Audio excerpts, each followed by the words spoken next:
فرما ہو چکے میں بات پوری کرنے میں اجازت دوں. ہاں ماشاءاللہ یہ تقریر اور ہونی ہے مفتی اختر رضا صاحب کی لائن. ٹھیک ہے میں بس تھوڑی دیر آپ کا وقت لے رہا ہوں. توجہ ہے سارے لوگوں کا. میں کیا کہہ رہا تھا آپ سے بول رہے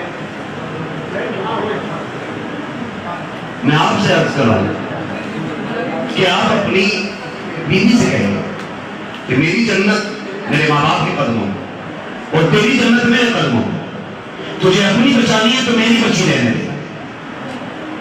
کہیں گے انشاءاللہ. مجھے کوئی کروٹ والے کا کون نہیں بول رہا ہے. کہیں گے یہ بات اپنی بیویوں سے. ہاں اس لیے آپ سے میری گزارش ہے ماں باپ بہت بڑی دولت ہے بہت بڑی دولت. اور میں نے کہا تھا کہ کسی کی بیٹی پہ ستم نہ کرنا. یہ بھی آپ کے لیے سب سے بڑا سوال ہے. اور غور سے میری بات سن لیجیے گا. میں نے کہا آپ کو اپنے روزے کا حساب خود دینا, حج کا حساب خود دینا, زکات کا حساب خود دینا. لیکن جب بات بیوی کی آئے گی نا اللہ بغل میں کھڑا کر کے پوچھے گا بتا یہ 3 مرتبہ قبول قبول کہہ کے تیرے بستر پہ جا کے بیٹھ گئی تھی, حق کتنا ادا کیا تھا اس کا. پیر کانپ جائیں گے اس سوال پہ. پیر بڑے چھو کے دنیا میں بڑے علامہ بنے پھرتے تھے, بڑے کتب بنے گھومتے تھے دنیا میں. جب سوال ہوگا بیوی کے مطابق بڑے بڑوں کے پیر کھول جائیں گے. پوچھا جائے تو تو بتا یہ جو تیرے باپ کے گھر سے تجھے لے کر کے آ گیا تھا اور تو نے جس کے لیے پریوار چھوڑ دیا تھا اس نے بتا تیرا حق کتنا ادا کیا تھا. تو سنو نوجوانوں, اگر اس نے کمر کھول کے دکھا دی مالک ایک دن نمک زیادہ تھا اس نے اٹھا کے چمٹا مارا تھا, آج تک نشان موجود ہے. یہ دیکھ گردن پہ آج تک ناخونوں کے نشان ہے. مرچ زیادہ ہو گئی کہ مالک اس نے دیوار پہ مارا تھا دھکیل کے, آج تک یہ ہاتھ پہ چوٹ کے نشان ہے. پھر جتنی چاہتے عبادت لے کے آ جانا, اللہ کو تیری عبادت سے کوئی غلط نہیں ہوگا. حکم ہوگا اٹھاؤ اسے جاننے میں پھینک دو. اگر یہ میری بندی کا نہیں ہو سکتا تو یہ میرا کیسے ہو سکتا ہے. یہ بھی تیاری کر کے جانا ہے. آقا کریم نے آخری وقت میں فرمایا تھا میں تمہیں تمہاری بیویوں کو حقوق کے معاملے میں ڈرا رہا ہوں. ان پہ زیادتی نہ کرنا, ان پہ ظلم نہ کرنا. یہ میرے نبی نے کہا. تو دونوں باتیں ہمیں ماں باپ پہ بھی ستم نہیں کرنا ہے اور عورت کے حق بھی دیوانا ہے. دونوں چیزیں ہمیں بیلنس رکھنی ہے. جہاں گھر آیا سب کھیل ختم, سب کھیل ختم. تو میں عرض کر رہا ہوں اللہ سب کو ایسے ماں باپ دے کہ خوشیاں ان کی ہوں, باتیں مدینے والے کی ہونے لگیں, اور ایسی اولاد مالک سب کو دے کہ جو باپ کی رضا میں راضی رہے. ورنہ مانتے تھوڑے ہیں, کہہ رہے آپ بیاؤ ایک بار ہوتا ڈی جے تب بجے گا باپ, مان ہی نہیں رہا. حالات دیکھو کیا نہیں ہے. میں شہر کے بارے میں تو بہت نہیں جانتا ہوں, لیکن چونکہ ہم لوگ گاؤں سے تعلق کرتے ہیں اس حوالے سے بہت اچھی طرح جانتے. ابھی اس دن گورنر کی طرف میں جلسے میں جا رہا تھا, اتنا موڈ خراب ہوا دیکھ کر کے. پیچھے میں نے دیکھا تھا برکاتی ٹوپی والے لوگ بھی تھے, گاڑی والے بھی تھے. میں نے دیکھا کہ ڈی جے آگے اور بیچ میں جو کیبل چل رہا تھا دونوں سائڈوں سے لائٹیں سیدھی ہیں, اس کے بیچ میں عورتیں اور بچے, بچیاں سوری لڑکیاں اور عورتیں, اور ان کے چاروں طرف مرد چل رہے تھے اور بغیر والے گانے بج رہے تھے. پھر رونا آیا. میں نے کہا ہماری قوم کو غیرت کب آئے گی, غیرت کب آئے گی. فلسطین میں بیٹیاں نقاب سوتے وقت بھی اس لیے نہیں اتارتی کہ کسی غیر کی نظر ہمارے بدن پہ نہ پڑ جائے. اور ہماری بیٹیوں کے دوپٹے شادیوں کے نام پہ اتر گئے, ڈی جے اور بارات کے نام پہ اتر گئے. کس منہ سے سیدہ کائنات کے سامنے جائیں گے بیٹیاں؟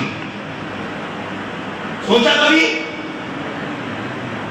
اور ہم بڑے فخر سے بیٹے کی بارات ہے, الو بنا چولہا بنا بیٹھا گھوڑے پہ, بغیرتی والے گانے چل رہے, شرم نہیں آتی ہے؟ بتاؤ جب شادی بیاہ کے موقع پر اور یہ ڈی جے باجے اور یہ آتش بازیاں ہوتی ہوں گی تو میرے نبی کے جگر پہ کیا گزرتی ہوگی, کیا گزرتی ہوگی. اللہ نے تجھے دولت دی ہے, نیک کام میں لگا. امیر ہونا بری بات نہیں, فرعون ہونا بری بات ہے، قارون ہونا بری بات ہے۔ اللہ دولت دے تو عثمان غنی والی دے، جسے دیکھ کے مصطفیٰ کہتے عثمان تو کامیاب ہو گیا۔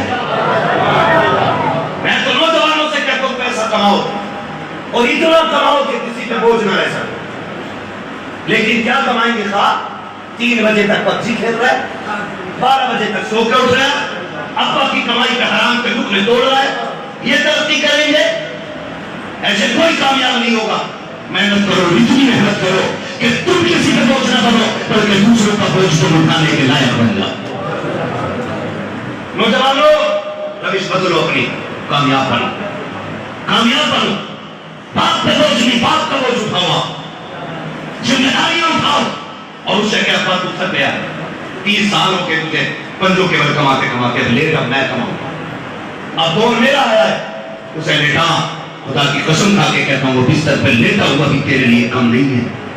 جب جھولی پھیلتی ہے نا تو سیدھی دعائیں اللہ کے عرش سے جا کے ٹکرایا کرتی ہیں۔ ہاں، ایک دن موسیٰ کلیم اللہ نے عرض کیا تھا، مالک جنت میں میرا ساتھی کون ہوگا؟ 10 منٹ ابھی ہے میرے پاس، جنت میں میرا مالک کون ہوگا، میرا ساتھی کون ہوگا؟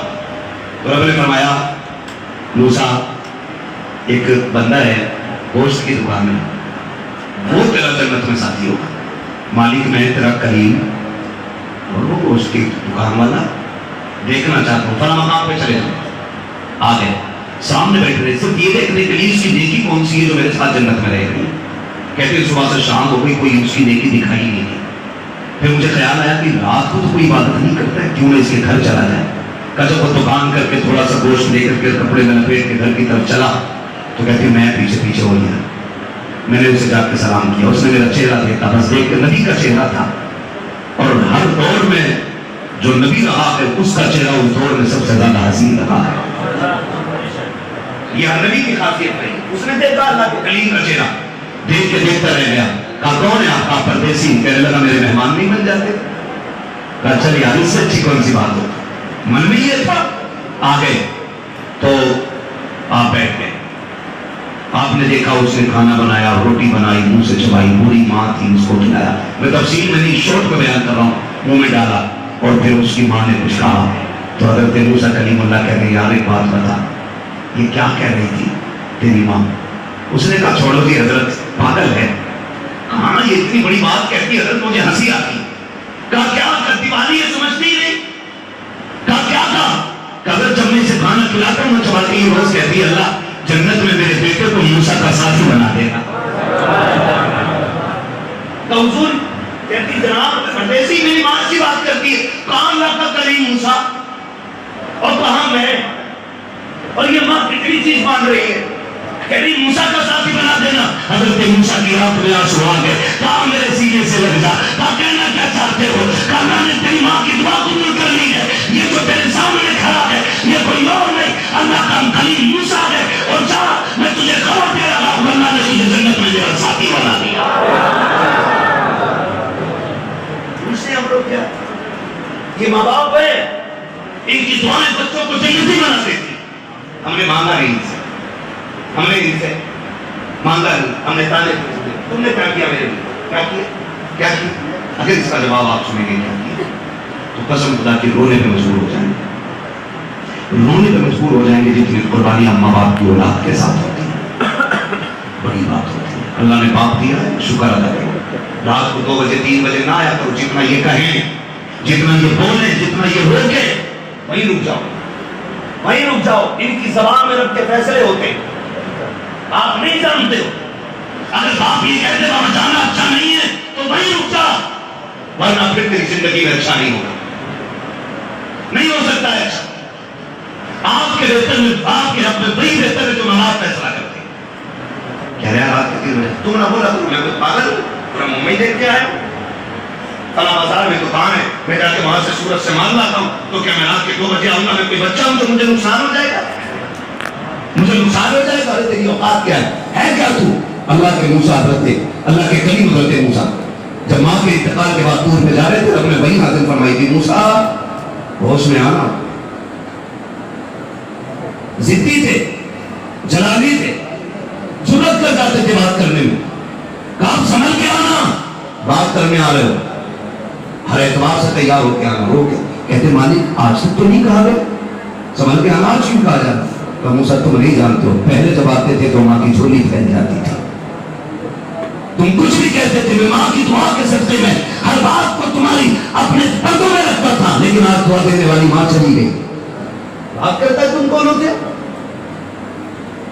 میں پاگل نہیں ہوں, میں سمجھدار ہوں. کیا تو اللہ کے کلیم سے زیادہ سمجھدار ہے؟ کیا کہیں پاگل کرتے موسیٰ سے زیادہ ہے؟ وہ رب سے ڈائریکٹ بات کرنے والا نبی, اس سے رب کہہ رہا آپ سمجھ کے آؤ. اب دعا دینے والی ماں نہیں ہے. جب آتے تھے تو ماں کی چادر پھیلتی تھی, اس کی چادر کا سایہ دور تک تیرے سر پہ رہتا تھا. آج کے لوگ کیا ضرورت ہے تمہاری؟ قسم کھا کے کہتا ہوں, جن کے لیے ماں باپ چھوڑ رہے ہو نا, گارنٹی ہے نہیں. ایک بات کان کھول کے ایک نوجوان سن لے, ایک نوجوان میری بات سن لے. اگر تیری فکر دسترخوان پہ کسی کو ہوتی ہے نا تو وہ تیری ماں کو ہوتی ہے. تیرے دیر سے لوٹنے کا درد اگر کسی کو ہوتا ہے تو وہ صرف تیرے باپ کو ہوتا ہے. یہ یاد رکھیے گا, 2 گھنٹے لیٹ ہو جاؤ باپ کے فون پہ فون آنے شروع ہو جاتے ہیں, اور ماں اس وقت تک کھانا نہیں کھاتی جب تک اولاد کے پیٹ میں لقمے نہ چلے جائیں. رات کے 3 بجے ہوٹلوں میں مچھلی مرغے توڑ کر کے آ کے ماں پہ آنکھیں نکالنے والوں, باپ کے سامنے لفظ بگاڑنے والوں, غصے میں آ کر کے انہیں الٹی سیدھی باتیں سنانے والوں, انہیں کتا اور گدھا کہنے والوں, تم نہیں جانتے ہو. خدا کی قسم تم یاد رکھنا, جس دن یہ بوڑھے ماں باپ کفن میں لپٹ کے چلے جائیں گے, تم 2 بجے آنا 3 بجے آنا, کسی کو تیری ماں نے انتظار کی, آنکھیں نہیں جمی ہوں گی, کوئی دسترخوان پہ تجھے نہیں دیکھے گا, کسی کو فکر نہیں ہوگی تم نے کھایا کہ نہیں کھایا. رات کے 1 بجے آنا یا 3 بجے آنا, کسی کو کوئی پرواہ نہیں ہوگی. اس دن تیرے کام تلاش کریں گے, کہاں ہے وہ باپ جو باتیں کرتا تھا, کہاں ہے وہ ماں جو کھانے کا حساب لیتی تھی. خدا کی قسم کھا کے کہتا ہوں, تم دیکھو گے تمہیں 4 پائی تو دکھائی دے گی, لیکن لیٹنے والا باپ نظر نہیں آئے گا. تمہیں لاٹھی نظر آئے گی, لیکن پکڑ کے چلنے والا تمہیں باپ نظر نہیں آئے گا. تمہیں کچن کا دروازہ تو دکھے گا, لیکن کھانا دینے والی ماں نظر نہیں آئے گی. تب تمہیں پتا لگے گا تم نے کتنی بڑی دولت کو کھو دیا ہے. خدا کی قسم ساری دولت لے کے نکلو گے, ساری دولت لے کر بھی کوئی تمہیں ایک جھلک ماں باپ کی نہیں دے سکتا ہے. اس لیے اللہ نے اگر ماں باپ کی ایک آج عزت کرو, اگر کل یہ چلے جائیں گے رونے کے سوا کچھ نہیں رہ جائے. ختم کر لے آگے حضرت ان کا اعلان ہوا, مفتی صاحب کے تشریف لا چکے ہیں. میرے خیال سے میرا وقت مکمل ہو گیا. میں آپ کو سمیٹ دے رہا, خدا کا نوجوان بدلو اپنے بڑے ماں باپ کی عزت کرو. ابھی شام کو لوٹا کرو گھر سے, ان کی پسند کے 2 روپے کی چیز لے جائے. کیا جاتا ہے, کیا جاتا ہے. ہم گھر سے نکلتے ہیں, ہمارا بیٹا کہتا ہے یاد ہے میں نے گاڑی منگائی ہے, آنا تو گاڑی لے کے آنے.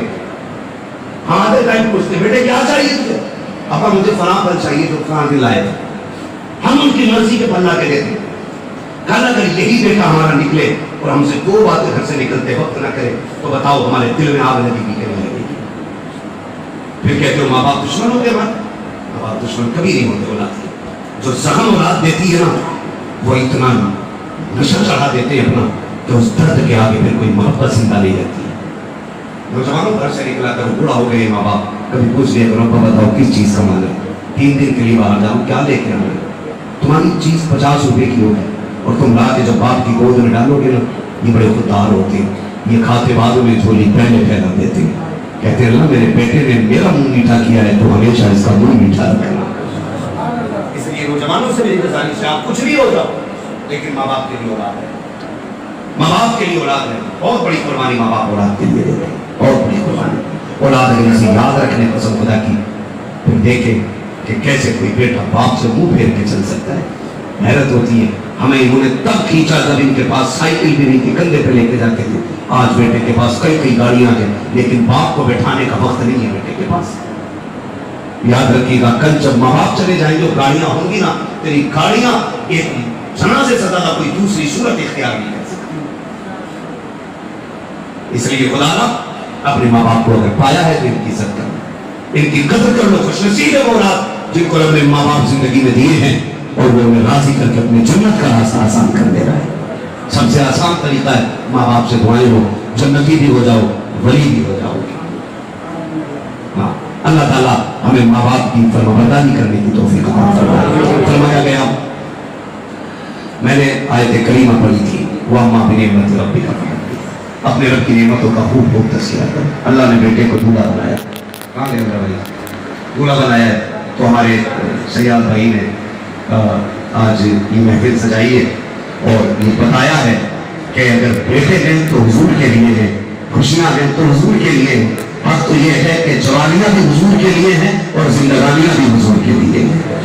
ہر نوجوان کو ایسا ہونا چاہیے کہ شادی آپ کی ہو اور صحرا حضور کا پڑھا جانا چاہیے، دورا آپ پر باتیں سرکار کی ہونی چاہیے، گھر آپ کا سجنا اور تذکرے مدینے کے ہونے چاہیے۔ پھر دیکھو اللہ زندگی میں کتنی برکت عطا فرماتا ہے۔ پھر انشاءاللہ جو اولاد آئے گی تو اس اولاد پہ بھی حضور کی محبت کا اثر ہوگا۔